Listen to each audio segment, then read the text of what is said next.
Halo sob, selamat datang kembali di channel Pedia Film. Kali ini, gua akan membahas alur cerita film yang berjudul Forecast 2016. Love Forecast mengisahkan persahabatan Yunwo dan Junso. Yunwo merupakan reporter perkiraan cuaca yang terkenal karena penampilannya yang rupawan serta kemampuannya yang baik di televisi. Di televisi, ia terlihat begitu anggun dan menawan. Namun, di belakang kamera, ia merupakan perempuan yang amat blak-blakan, tak terlalu memedulikan penampilan. Sementara itu, Junso merupakan guru baik hati yang selalu serius terhadap hubungan dan perasaannya. Sayangnya, kisah cintanya tak selalu berjalan mulus.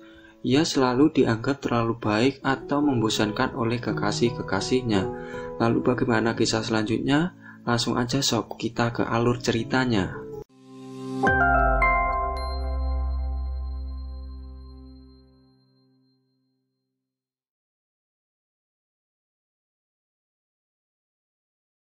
Film dimulai dengan seorang wanita cantik yang bernama Yunwo. Ia adalah seorang reporter perkiraan cuaca. Yunwo adalah sosok yang terkenal dan mempunyai banyak fans. Yunwo mempunyai sahabat laki-laki yang bernama Junso. Junso adalah seorang guru SD yang kisah cintanya gak pernah mulus dan selalu saja berakhir tragis. Beberapa kali dia diputusin pacarnya, mulai dari diputusin gara-gara badannya bau, dan dia juga pernah ditinggal nikah. Pokoknya ngenes banget Junso ini sob. Dan kali ini dia juga diputusin sama pacarnya. Padahal Junso sudah nyiapin surprise buat pacarnya dan dia sudah menghias kamar pacarnya dengan bunga dan lilin yang sangat romantis. Tapi dia kan diputusin sob. Jadinya ya gagal surprise-nya. Terus yang apesnya lagi, kamar yang dia hias itu terbakar gara-gara lilinnya membakar gorden dan membakar seluruh apartemen itu. Lalu datanglah Yunwo untuk mengurus Junso yang lagi-lagi di penjara karena disangka pelaku kebakaran tersebut. Yunwo dan Junso lalu pergi ke sebuah bar dan mereka minum-minum di sana. Ketika lagi minum-minum, Yunwo mabuk sambil bercerita kalau dia sedang dalam cinta segitiga. Dia sedang menjalin hubungan dengan bosnya sendiri yang sudah mempunyai istri. Sehabis minum, Yunwo pun digendong oleh Junso menuju pulang. Keesokan harinya, mereka sarapan bersama keluarga Junso. Setelah sarapan, mereka pergi karena Yunwo ingin belanja dan Junso yang menjaganya. Ketika mereka sedang belanja, ada seorang pria yang sepertinya adalah fansnya Yunwo. Dia memaksa berjabat tangan dan memaksa untuk mengobrol dengan Yunwo. Tapi, Junso menjaga Yunwo dari si pria itu. Singkat cerita, di tempat kerja Yunwo mendapat telepon dari Junso. Junso mengajak Yunwo untuk makan malam, tapi Yunwo bilang dia tidak bisa, dikarenakan dia sudah ada janji sama bosnya untuk kencan. Karena tidak ada teman, Junso pun pergi sendirian ke sebuah restoran. Di sana dia berkenalan dengan seorang wanita yang bernama Hijin. Lalu mereka pun mengobrol dengan sangat akrab. Hijin ini cewek yang sangat agresif sob. Hijin langsung bilang kalau dia suka sama Junso dan ingin mengajak Junso berpacaran. Junso yang kaget dengan perkataan Hijin cuma bisa ngangguk-ngangguk saja. Sementara itu, Yunwo yang sedang berkencan sama bosnya lagi menikmati malam itu. Bosnya ini bernama Dongjin. Mereka berdua makan malam di sebuah apartemen mewah. Pas lagi asik-asiknya makan malam, tiba-tiba saja ada telepon masuk ke HP-nya Dongjin. Ternyata telepon itu dari istrinya. Yunwo pun langsung merasa sedih. Lalu Dongjin pun harus pulang karena ditelepon istrinya dan kencan mereka pun gagal. Yunwo pun lalu menelepon Junso untuk menjemputnya. Tapi Junso masih asik-asik sama Hijin. Barulah ketika tengah malam Junso melihat HP-nya ada miss call dan chat dari Yunwo. Junso pun langsung menjemput Yunwo. Setelah tiba di sana, Yunwo pun marah karena kenapa dia lama banget menjemputnya.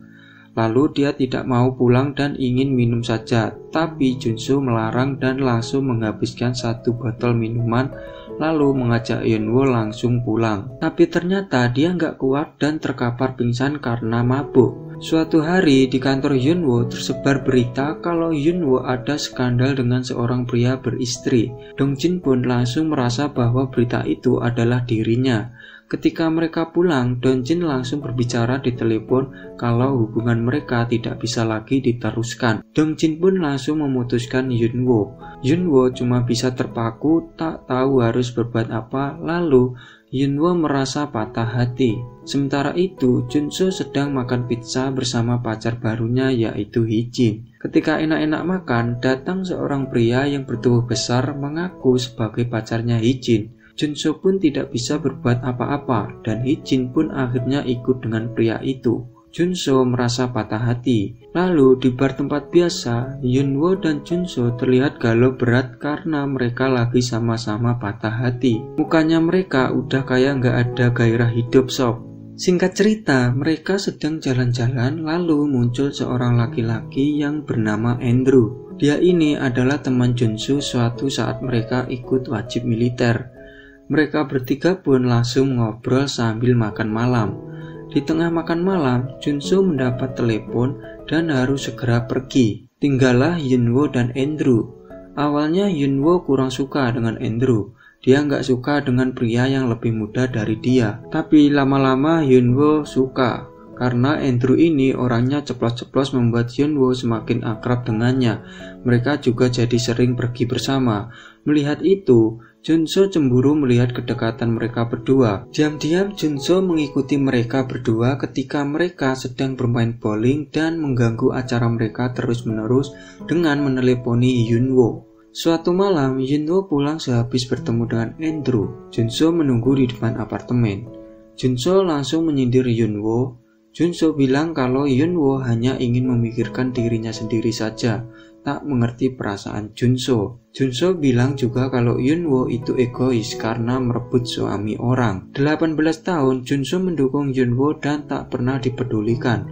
Junso merasa patah hati karena sikap Yunwo. Yunwo mendengar omongan Junso dan meminta untuk jangan menemuinya lagi. Dan hubungan mereka kini menjadi hancur. Suatu hari di kantor Yunwo, berita tentang dirinya tersebar di internet. Dongjin, bos sekaligus pelaku cinta segitiga ini, mengundurkan diri dari kerjaannya. Sementara Yunwo dimarahi habis-habisan sampai ditampar oleh rekan kerjanya. Junso mengetahui berita yang tersebar itu. Dia langsung mencari dan menelepon Yunwo. Tapi dia tidak bisa menemukannya di mana-mana. Ternyata Yunwo pulang ke rumah ibunya di Pulau Jeju. Dia mencoba untuk menenangkan diri. Setelah beberapa waktu berlalu, Yunwo memutuskan untuk pergi ke Eropa. Junso mengetahui hal ini, lalu berlari mengejar Yunwo. Ketika taksi Yunwo akan pergi, Junso menghentikannya. Setelah itu, Junso mengajak Yunwo ke suatu tempat. Tempat itu adalah wahana ketinggian. Di sana, Junso mencoba untuk mengungkapkan perasaannya kepada Yunwo. Akhirnya, Junso pun berhasil mengungkapkan perasaannya dan Yunwo pun menerimanya. Akhirnya, persahabatan mereka yang sudah 18 tahun kini telah menjadi sepasang kekasih dan film pun selesai. Sekian sob video kali ini. Jika kalian suka dengan video seperti ini, coba like. Dan jika kalian sangat suka dengan video seperti ini, coba kalian komentar di bawah ya sob. Dan jangan lupa untuk subscribe supaya channel ini terus berkembang. See you.